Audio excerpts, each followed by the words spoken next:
Hey everybody, today we are going to be creating a Goodreads account. So open the internet browser of your choice and go up to the address bar and you're going to type goodreads.com. And this is what's going to come up.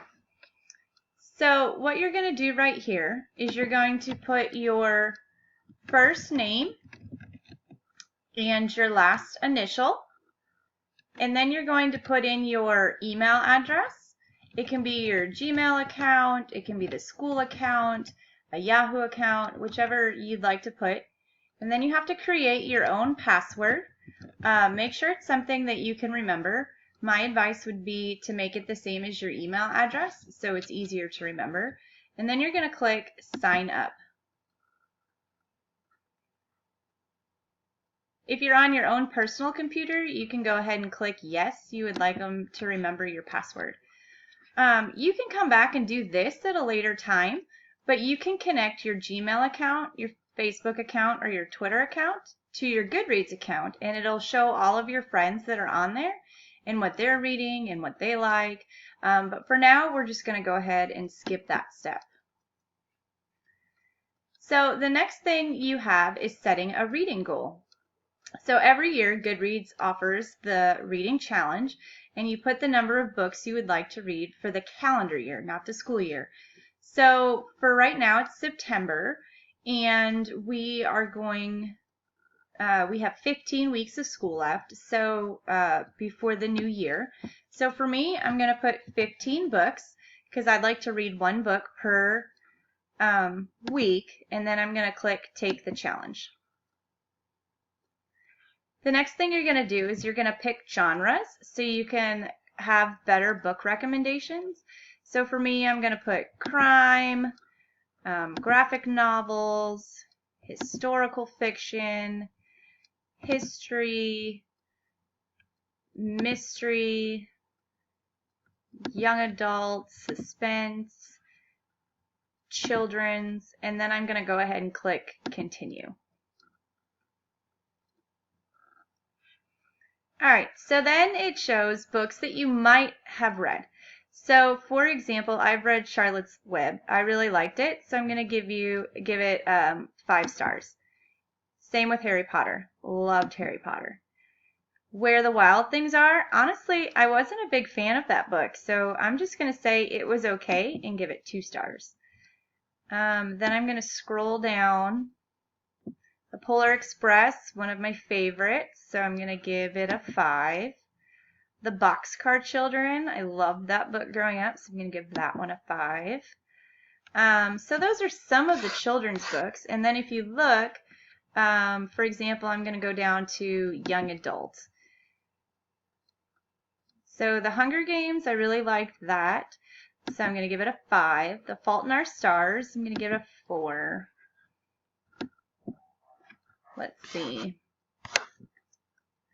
Divergent, that one was okay for me. I liked it, but it wasn't one of my favorites, so I'm going to give it a 3. Eleanor and Park, I really enjoyed, so I'm going to give that a 5.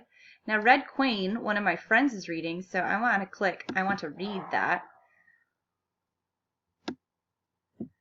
The Book Thief was amazing, so I'm going to give that a 5. And see, because I liked the Book Thief, it says more like the Book Thief. Now, I've already read Codename Veracity, and I'm going to give that one a 4. But these are some other ones that are like those, so it gives you more books that might be similar. Percy Jackson, I love that one. Speak was really good. I'm going to give it a 4. The Selection is one of my favorite series.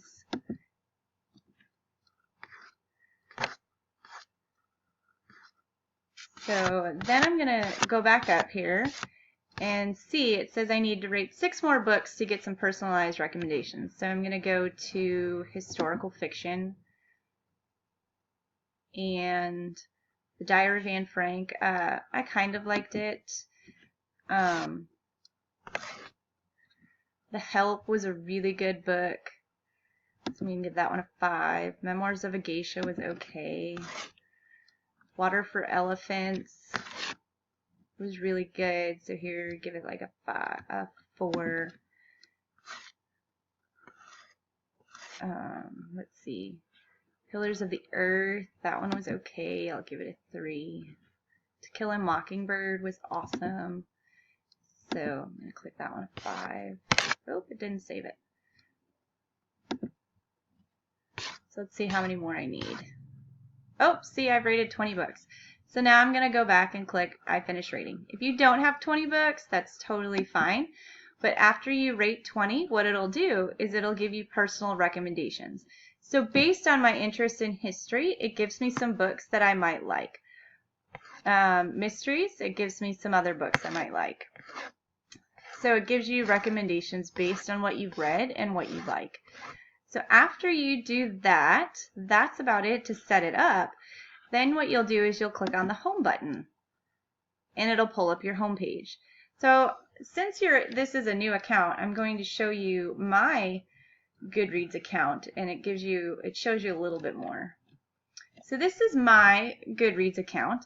So right here it shows what I'm currently reading. These are a couple textbooks that I'm reading.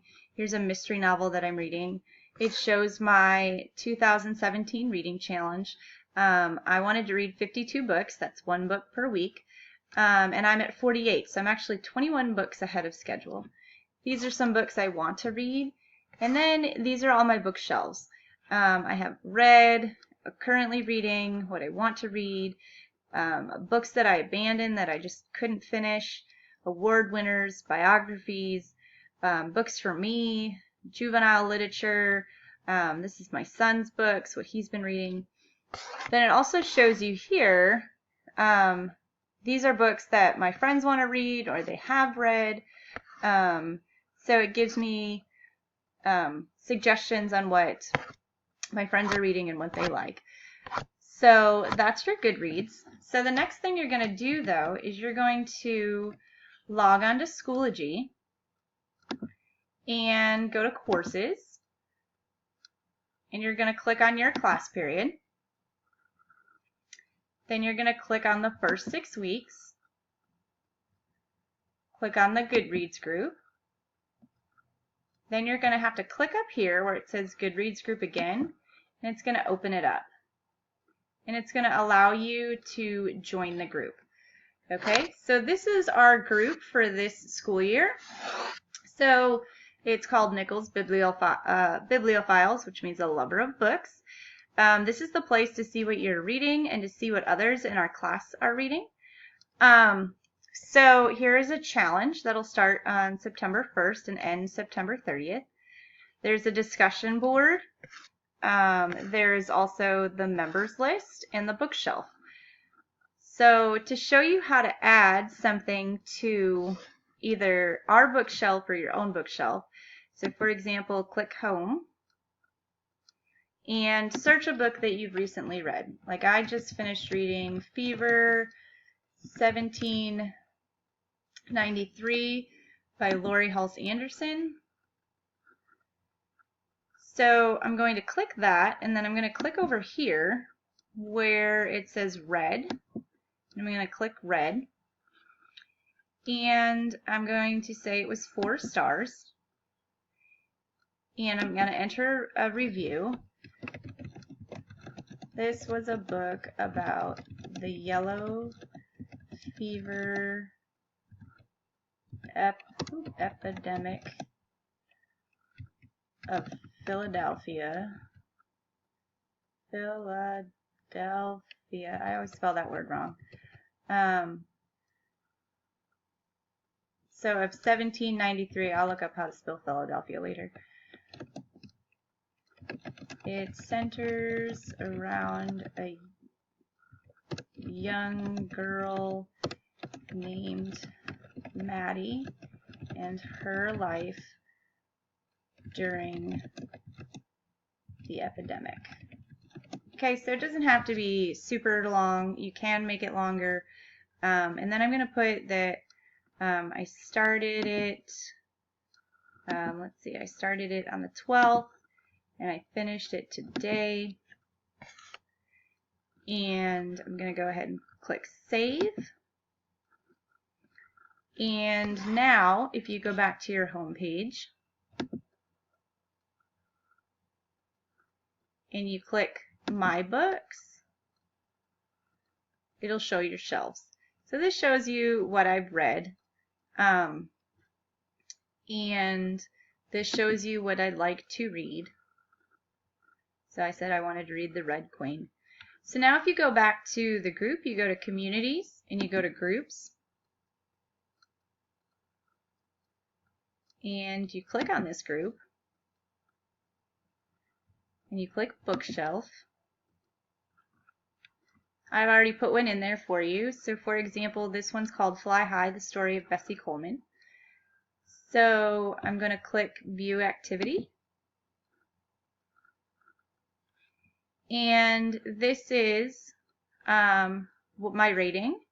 This is what I categorized it as. It's a picture book and it's a biography. So it says Bessie Coleman had perseverance, that is for sure. She had the dream of learning and becoming a pilot. She was able to do both. Interesting story.